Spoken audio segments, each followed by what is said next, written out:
नमस्कार विद्यार्थियों। इससे पहले अपन ने 2 लेक्चर में नायक के भेदों को पढ़ा था। नायक के पहले हमने 4 भेद किए: धीर ललित, धीर शांत, धीरोदात्त और धीरोद्धत। उसके बाद इन चारों के क्रमशः पुनः हमने 4 भेद किए।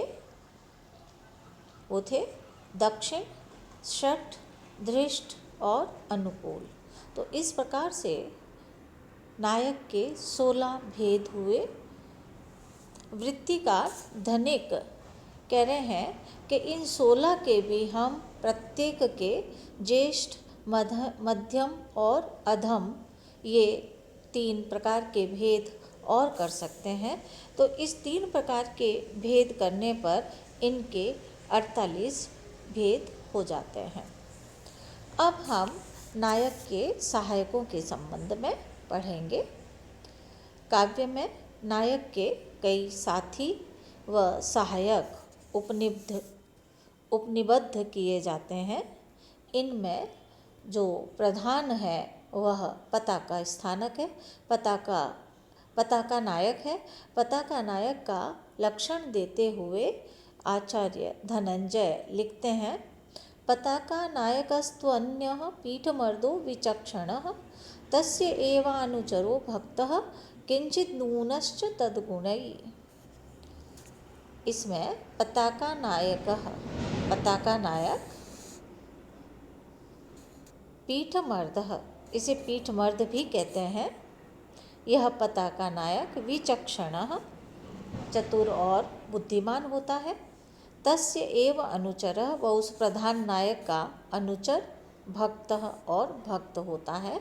किंचित तद्गुणे, वह प्रधान नायक के गुणों से कुछ कम होता है, अर्थात उसमें प्रधान नायक के गुणों की मात्रा कुछ कम होती है। पुनः देख रहे हैं हम: पताका नायकस्तु अन्य पीठमर्दः। जो प्रधान पताका नायक होता है उसे पीठमर्द भी कहते हैं। विचक्षण, ये पताका नायक विचक्षण, चतुर और बुद्धिमान होता है। तस्य एव अनुचर, तस्य कस्य, प्रधान नायकस्य, वो उस प्रधान नायक का अनुचर, भक्त और भक्त होता है। तद्गुणै, वह प्रधान नायक की अपेक्षा गुणों में किंचित ऊन, कुछ कम होता है। कथा वस्तु के भेद का वर्णन करते समय हमने आधिकारिक और प्रासंगिक 2 तरह की कथा वस्तु बताई थी। इसमें आधिकारिक कथा वस्तु का नायक प्रधान नायक होता है। प्रासंगिक कथा वस्तु 2 प्रकार की होती है: पताका व प्रकरी। इसी पताका नामक प्रासंगिक कथा वस्तु का नायक पीठमर्द कहलाता है और वह प्रधान नायक का सहायक होता है। जैसे मालती माधव का मकरंद तथा रामायण का सुग्रीव, जो क्रमशः माधव व राम के सहायक हैं तथा गुणों की दृष्टि से उस प्रधान नायक से कुछ ही कम होते हैं। अब नायक के दूसरे सहायकों को बताते हुए आचार्य धनंजय लिखते हैं: एक विद्यो विटश्चान्यो हास्य कृच्च विदूषकः। एक विद्यो विटश्च, इसमें विट होता है जो एक विद्या, किसी एक विद्या में निपुण होता है, और दूसरा अन्य, और दूसरा विदूषक होता है हास्यकृच, जो कि हास्य करने वाला होता है, मजाक करने वाला होता है। अर्थात नायक के लिए जो उपयोगी गीत, नृत्य आदि विद्याओं में से किसी एक विद्या को जानने वाला ये विट होता है, और हास्यकारी जो पात्र है वह विदूषक होता है। विदूषक के अजीब तरह के आकार व वेशभूषा हास्य को पैदा करने वाले होते हैं। नागानंद नाटक में शेखरक विट है और विदूषक तो संस्कृत नाटकों में प्रसिद्ध ही है।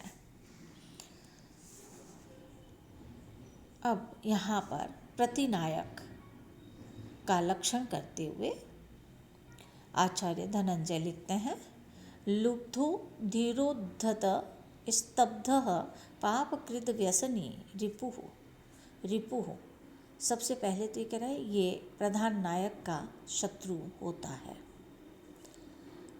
और कैसा होता है? लुब्ध लोभी, धीरोद्धत प्रकृति का, स्तब्ध घमंडी, पापकृत पापी, व्यसनी और व्यसनी होता है। उस नायक का शत्रु प्रतिनायक इन विशेषताओं से युक्त होता है, जैसे राम तथा युधिष्ठिर के शत्रु क्रमशः रावण तथा दुर्योधन है। ये हमने नायक के सहायकों के संबंध में पढ़ा। नायक का जो सहायक होता है, प्रधान सहायक, वो पताका नायक होता है, जिसको हम पीठ मर्द कहते हैं। और ये चतुर और बुद्धिमान होता है। उस प्रधान नायक का अनुचर और उसका भक्त होता है, और गुणों में वो प्रधान नायक से कुछ ही कम होता है। और उसका सहायक विट होता है, जो किसी एक विद्या, नृत्य, गीत, वाद्य इत्यादि किसी एक विद्या में पारंगत होता है। और तीसरा जो उसका सहायक है वो है विदूषक, जो कि नाटक में हंसी मजाक हास्य उत्पन्न करता है। नायक के साथ साथ आचार्य धनंजय ने प्रतिनायक का भी लक्षण दिया है। और प्रतिनायक का लक्षण देते हुए उन्होंने कहा है कि ये जो प्रतिनायक होता है ये प्रधान नायक का शत्रु होता है, और साथ ही ये लोभी, धीरोद्धत प्रकृति का, घमंडी, पापी और व्यसनी होता है। और उदाहरणों के द्वारा वृत्तिकार ने इनको समझाया है। अब इसके बाद अगले लेक्चर में हम नायक के सात्विक गुणों को पढ़ेंगे। आज अपना लेक्चर यहीं समाप्त होता है।